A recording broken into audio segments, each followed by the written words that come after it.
Mais uma conversa com o Dr. Fernando Gomes, o nosso correspondente médico. Bem-vindo, doutor, mais uma vez. Olá, tudo bem? Tudo ótimo e sempre com a participação de quem está assistindo. Hashtag correspondente médico. Nós temos vários assuntos e você pode ir mandando as suas dúvidas, os seus questionamentos que eu vou recebendo aqui pelo Twitter. O nosso primeiro tema de hoje é sobre a suspensão dos testes da Coronavac.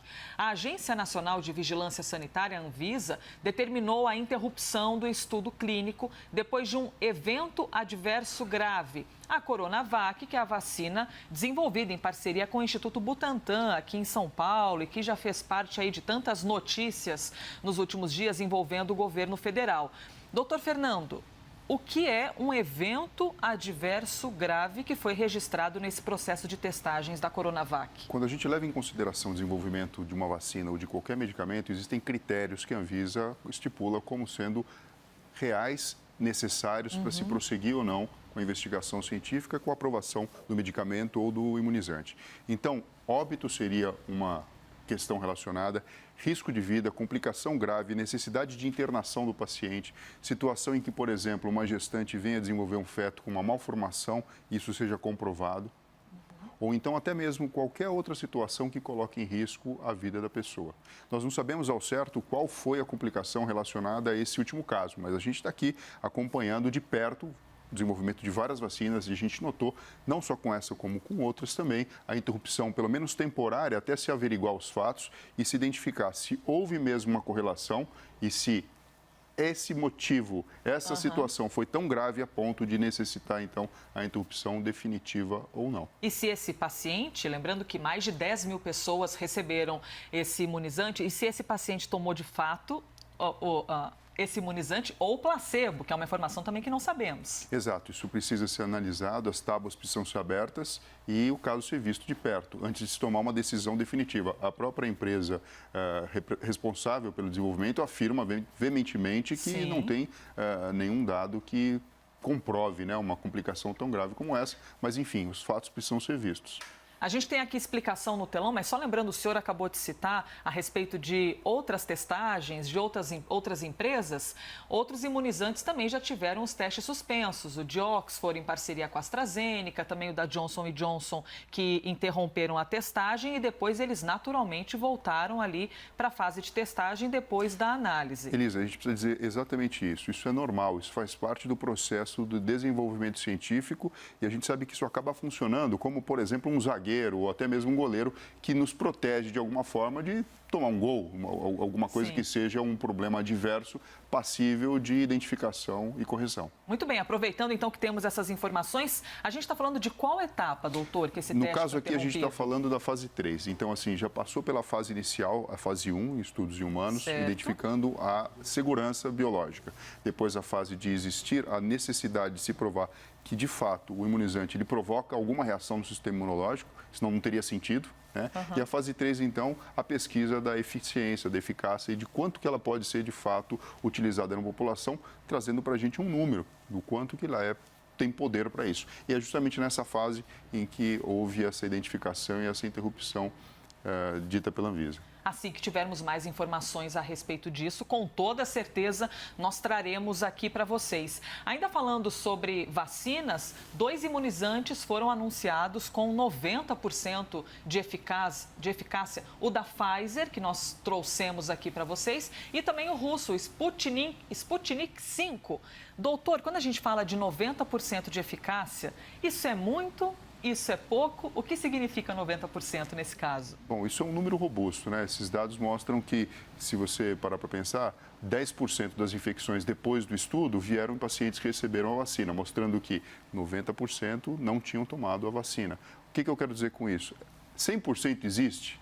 E para qualquer situação relacionada a qualquer medicamento ou a qualquer tratamento, não existe. Gostaríamos muito de que fosse assim, que fosse possível analisar dessa forma. Mas 90% é um número robusto e quando a gente pensa em termos de população, e que na verdade existe um efeito cascata, quando você acaba imunizando toda a população, você consegue protegê-la de uma forma bastante interessante. O bacana de dizer aqui é que a gente vê uma empresa americana e o governo russo, na verdade, anunciando um número bastante semelhante, né?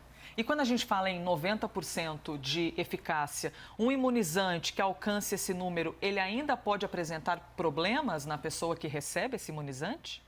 Ele pode, essas fases iniciais, mostrar uma probabilidade muito pequena, mas de fato isso pode acontecer, por isso que existe o que a gente chama de fase 4, que seria mais ou menos o que seria o equivalente ao pós-venda, né? Você bota o produto no mercado, mas você vai ficar continuando monitorando, porque a gente não consegue ter certeza de 100% de nada. O X da questão aqui é que a gente ainda não tem certeza de, ok, é 90%, mas por quanto tempo mesmo? 1, 2, 3, 4 meses, 1 ano? Como é que vai funcionar isso? A gente Quantas não tem... doses? A gente não tem o tempo de observação necessária mesmo, porque a doença é nova, foi recentemente descoberta. Pois é, a gente está acompanhando em tempo real. Nunca a gente acompanhou tão ao vivo esse avanço da ciência, não é, doutor? Acompanhando o passo a passo, cada fase de uma pesquisa de vacinação. Muito parece, sabe com o quê? Um cabrito escalando uma montanha. Então, na verdade, ele escolhe caminhos, estratégias, às vezes ele derrapa um pouquinho, volta para trás e tem que seguir um outro caminho até chegar no cume. É mais ou menos assim que a ciência funciona. Gostaríamos de pensar uma linha reta, né? Como se fosse uma escalada direta. Mas, às vezes, é preciso dar um passo para trás para poder dar 2 passos mais fortes para frente. Eu sempre digo que a ciência não caminha no tempo da nossa ansiedade, porque se fosse pela nossa vontade, essa vacina já estaria na rua. Eu quero trazer para a nossa conversa agora um destaque do nosso site. O endereço é muito simples, você pode acessar a qualquer momento, cnnbrasil.com.br. O que diz aqui, ó, gente? A Anvisa aprovou um spray nasal para tratamento da depressão. E segundo a fabricante dessa droga, chamada de escetamina intranasal, que o doutor já vai nos traduzir o que é isso, ela é indicada para depressão resistente ao tratamento e para rápida redução dos sintomas depressivos em pessoas adultas. Doutor, primeiro, a gente vê aqui um spray nasal para tratamento da depressão. Já imagina, puxa vida, então se eu não estou me sentindo bem, coloco o spray e tudo muda no momento. Mas não é exatamente isso e nem é para a gente mesmo usar. Exato. O que acontece, Liz, é que a depressão é uma doença muito prevalente e potencialmente muito grave. A via final dela como complicação é a pessoa perder a esperança em relação à vida e tentar se matar. Então, é justamente isso que acaba sendo o desafio da medicina. Então, você imagina um caso muito grave de depressão, com um paciente, por exemplo, com anedonia, que é aquela situação em que ele não tem estímulo para fazer nada. Alguns evoluem até para uma catatonia, que ficam totalmente paralisados, e outros evoluindo para um processo de tentativa de suicídio. Então, a medicina tem o desafio de tirar rapidamente essa pessoa desse estado, para que um evento pior não venha a acontecer. As terapias clássicas envolvem psicoterapia e utilização de antidepressivos, que geralmente trabalham com alguns neurotransmissores, como a serotonina, dopamina, noradrenalina. A ketamina, ela tem uma outra proposta. Ela tem uma outra proposta. Ela atua num outro neurotransmissor excitatório, o glutamato, e receptores NMDA. Só que o que acontece? A utilização, ela deve ser feita em clínicas ou então em hospitais, e nessa situação específica, em que o paciente fez o tratamento convencional, que tem uma boa resposta, sim, e a despeito do tratamento, a pessoa não está tendo uma boa evolução.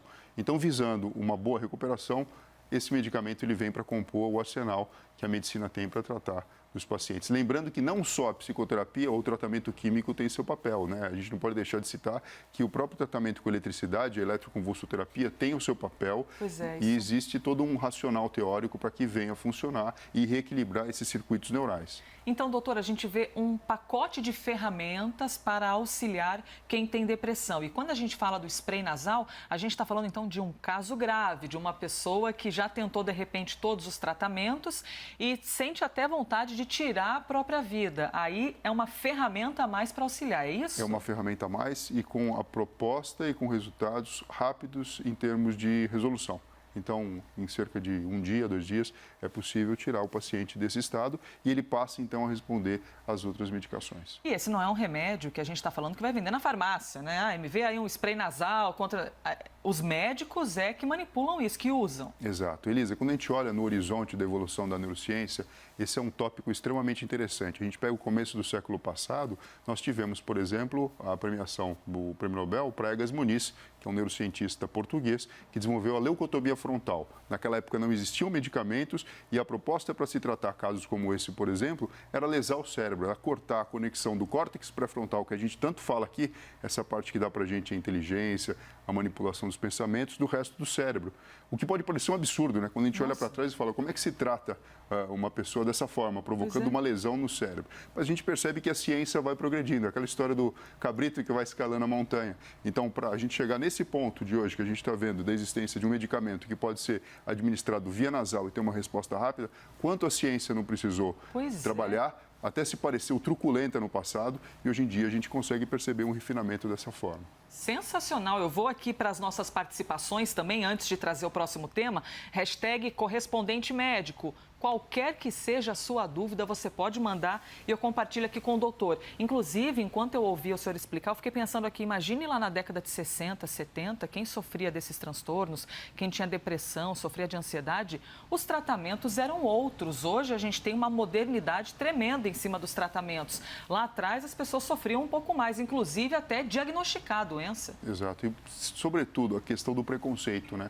A gente percebe cada vez mais que, conforme a ciência progride por um lado, a gente vai entendendo que é importante a parte humana também se desenvolver na mesma passada. Então, reconhecer que isso não é frescura, isso não é uma situação em que a pessoa voluntariamente não quer fazer nada, muito pelo contrário, né? Existe um substrato, uma explicação teórica, racional e real do mau funcionamento do cérebro em relação a circuitos, a neurotransmissores, que podem ser deflagradas tanto pela própria genética da pessoa, como por eventos e experiências que ela esteja passando. Muito bom. Nosso próximo tema é sobre acidente cerebral vascular. Assunto, doutor, que nós falamos aqui nos últimos dias, gerou tanta repercussão e tantas perguntas na rede social, que nós trouxemos agora, que nós vamos trazer alguns questionamentos que chegaram pela hashtag correspondente médico e você pode mandar, inclusive, para a gente, caso queira. Temos, então, a primeira pergunta sobre pessoas que tomam KD. Vamos ver se é a sua dúvida também aí de casa. Eu tenho parentes e amigos que tomam diariamente o AAS. Eles dizem que previne o AVC. Isso tem alguma verdade? Alex Medeiros, de Parauapebas. O AAS é o ácido acetil salicílico. Esse medicamento ele tem a capacidade de diminuir a adesão entre as plaquetas, que são elementos que existem no sangue e formam coágulos. Então, em algumas situações, é lógico que a gente não recomenda que a população simplesmente tome isso a bel prazer. O médico ele precisa ter avaliado a pessoa e ter indicação formal para isso. Algumas pessoas se beneficiam disso sim, porque você diminui a adesão plaquetária, você deixa o sangue, como no dito popular se fala, né, mais fino, ele tem menos chance de coagular e, portanto, a chance de formar trombo dentro dos vasos, provocando entupimento, diminui e reduz. Agora, é lógico, existe uma predisposição ao sangramento. Então, por isso que assim, você não deve tomar o remédio sem uma orientação médica, porque você pode, na verdade, buscando um benefício, ter uma complicação que deveria ser evitada. Já que falar sobre AVC chamou tanto a atenção, vamos trazer aqui mais uma pergunta, então, que chegou pela nossa hashtag correspondente médico. Vamos ver. É a Valéria. Bom dia, gostaria de saber se pessoas que tomam remédio para o colesterol alto correm maior risco de AVC. A minha mãe toma Somalgin e tem ficado com manchas nos braços como se fossem vasinhos arrebentando, doutor. Olha só, quando a gente fala de colesterol alto, a gente fala de comprometimento de vasos com que eles fiquem mais propensos a entupirem e provocarem trombos dentro dos mesmos. Então, se existe o problema da dislipidemia e do colesterol alto, ele deve ser tratado, sim, para evitar a progressão da doença vascular. Quando ela fala do Somalgin, ela está falando daquele outro elemento que a gente falou, do ácido acetil salicílico, que também tende a deixar o sangue mais fino para conseguir passar pelo caminho. Então, isso aqui acaba sendo um combo, né? Você trata o colesterol para evitar a aterosclerose e você dá o AS para evitar que esse sangue ele se forme trombos e coágulos por dentro, diminuindo então a chance de ter o AVC. Qual que é o problema? Efeito colateral, que eu falei para você, está aparecendo aqui, ó, mancha no braço como se fossem vazios arrebentados. Então, o que naturalmente não aconteceria, passa a acontecer, não que seja algo muito grave, mas faz com que a gente preste atenção. Lembrando que a AVC causa cerca de 100 mil mortes por ano no Brasil. Então, assim, é um tema extremamente importante, é uma causa relevante de morte e complicação, sem contar as sequelas que podem ser evitáveis se a gente não tiver um evento como esse. Mande a sua pergunta, viu? Faça como a próxima participação que vai aparecer aqui, hashtag correspondente médico. Vamos ver quem é que está fazendo pergunta também. O tema é AVC, porque a gente tratou nos últimos dias, chamou uma atenção danada do pessoal. Miguel Neto, minha mãe teve aneurisma da aorta no tórax. Devo me preocupar com isso? Então, Elisa, um aneurisma o que significa? Imagina um vaso sanguíneo que deve ser um tubo reto.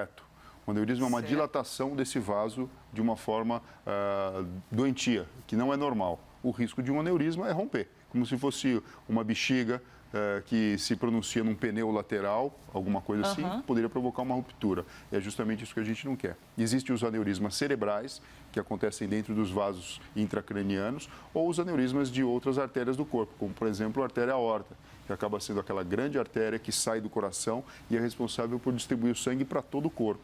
Um aneurisma nessa região, tanto na torácica como na abdominal, requer um tratamento específico e sim, é uma causa preocupante de saúde que precisa ser monitorado de perto. Por sorte, existe tratamento para isso, tanto realizado pelo cirurgião cardíaco como pelo cirurgião vascular.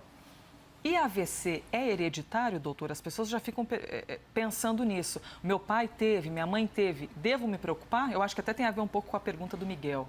Então, Elisa, existem os dois componentes. O componente genético, sim, ele pode existir, predispondo com que você tenha problemas tanto da coagulação do sangue como da própria saúde dos vasos e também a questão comportamental. Por isso que a gente fala tanto em estilo de vida. Então, a gente sabe que o tabagismo, o diabetes, a questão do colesterol descontrolado, pressão alta, são problemas que podem ser prevenidos, de alguma forma tratados, e com isso a gente diminui a incidência e a chance da pessoa ter um AVC.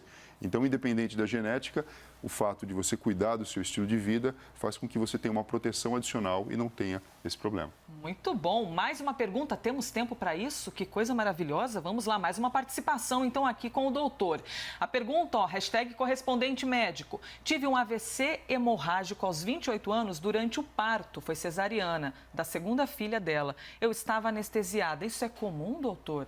Isso não é o mais comum, mas isso pode acontecer. Nossa, AVC hemorrágico no parto? Lembrando que durante esse momento, o momento do parto, algumas coisas estão diferentes no corpo da mulher. Então, hormônios estão diferentes, existem pessoas que acabam tendo um desbalanço do controle da pressão e acaba sendo um momento diferente em que o organismo ele tem um estresse adicional. A gente tem que respeitar e entender isso.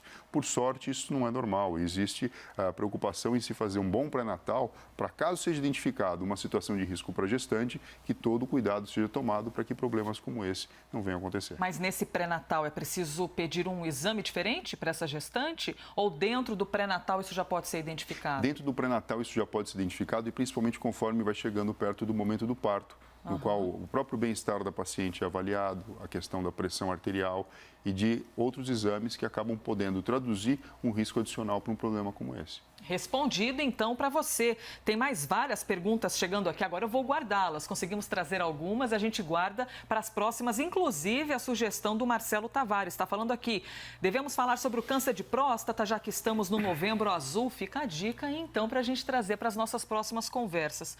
Obrigada a você que participou, que participa a gente sempre. É sempre muito bom para a gente ter a sua participação. E ao doutor Fernando Gomes, sempre respondendo todas as perguntas aqui. Obrigada, doutor. É isso, Elisa. Obrigado a você. Até breve e até o próximo consultório aqui na CNN. Pois é, o nosso consultório em que todo mundo participa. Este foi mais um Correspondente Médico.